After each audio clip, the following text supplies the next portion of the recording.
salah seorang pembesar waliullah yang berada di Afrika Utara, Syekh Abu Madian at-Tilimsani, lahir di Andalusia dan besar di Maroko. Pada tahun 594 Hijriah, ia wafat di Tilimsan dan dimakamkan di sana.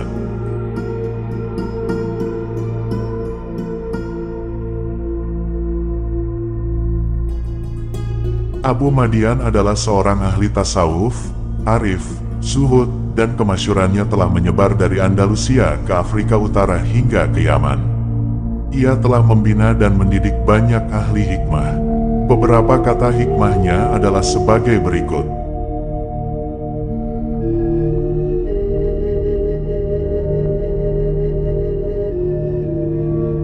Allah mengetahui niat dan perbuatan yang dilakukan semua orang, baik yang terang-terangan maupun yang tersembunyi.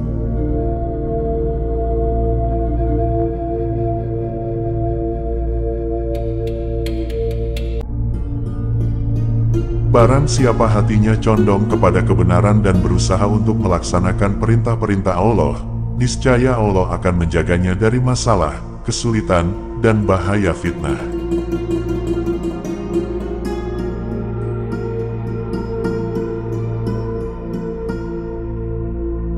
Saudaraku, umurmu hanya ibarat satu tarikan napas. Berusahalah untuk menjadikan napasmu itu bermanfaat bagimu. Jika kamu tidak bisa melakukannya, setidaknya jangan kamu jadikan napasmu itu berbahaya bagimu.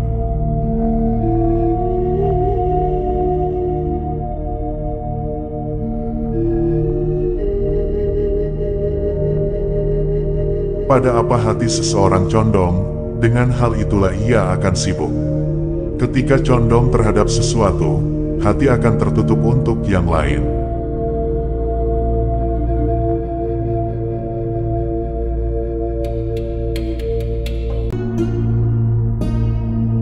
Saudaraku, janganlah kamu cenderung kepada selain Allah. Jika tidak, Allah akan mengambil kelezatan bermunajat dan beribadah dari dirimu.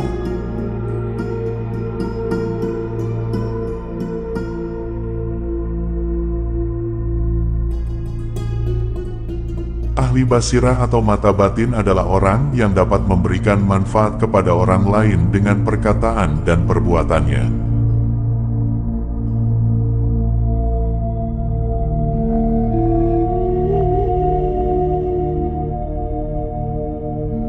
Barang siapa berusaha mengajak orang-orang ke dalam kebenaran sebelum ia sendiri mengerti kebenaran itu, berarti ia adalah orang yang keliru.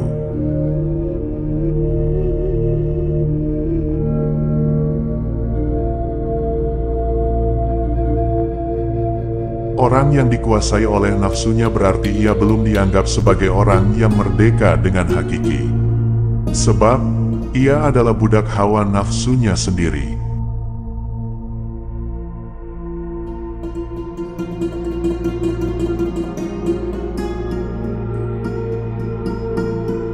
Orang yang hanya bergantung pada harapan tidak akan selamat dari kemalasan.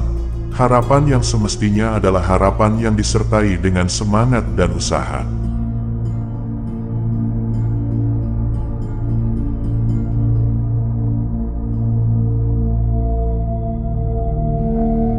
Taslim atau berserah diri adalah melaksanakan semua perintah Allah tanpa merasa takut terhadap sesuatu yang akan menimpa.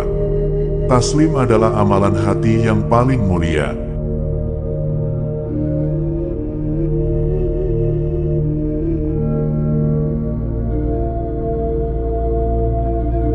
Allah akan merahmati orang-orang yang bertawakal dan menyerahkan semua urusannya kepadanya.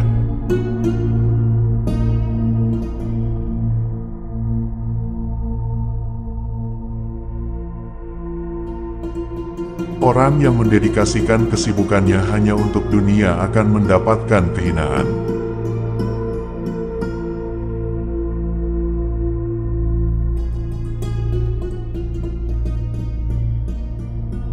Barang siapa tidak melihat kekurangan yang ada di dalam dirinya, keburukannya akan meningkat hari demi hari.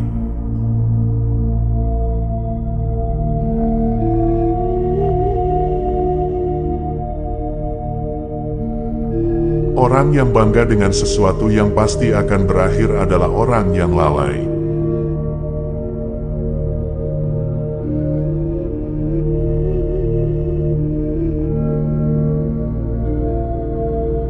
Saya membaca banyak kitab tazkir, nasihat, tapi tak ada yang seperti Ihya Ulumuddin.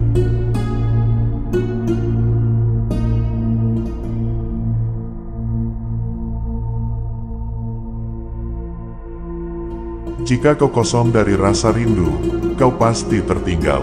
Jika kau putus asa, pasti kau kehilangan cinta.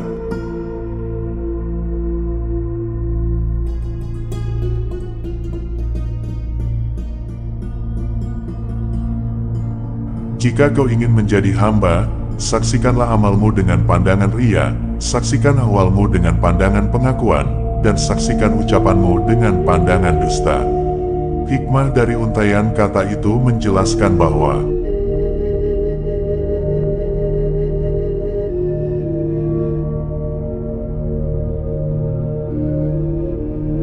melihat amal dengan pandangan ria bisa menjadikan diri tidak merasa berpuas diri atau sombong dengan amalnya.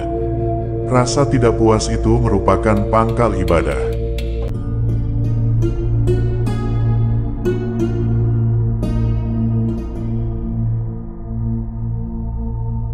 Ada 3 orang yang paling berbahaya dalam hidup ini.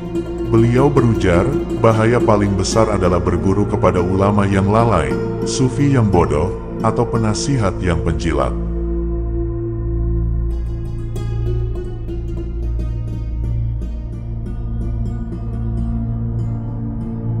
Al-Quran telah turun nuzul dan akan terus turun tanazul. Proses nuzul telah berlalu, tetapi proses tanazul terus berlangsung hingga hari kiamat.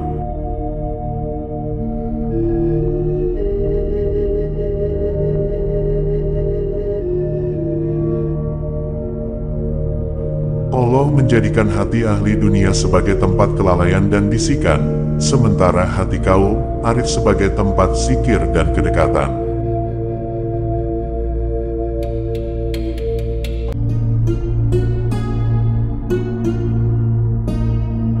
Peliharalah sikap tawakal kepada Allah sehingga zikir mengingatnya mengalahkan ingatanmu pada dirimu. Sebab, makhluk tidak bisa menolongmu sama sekali dari Allah.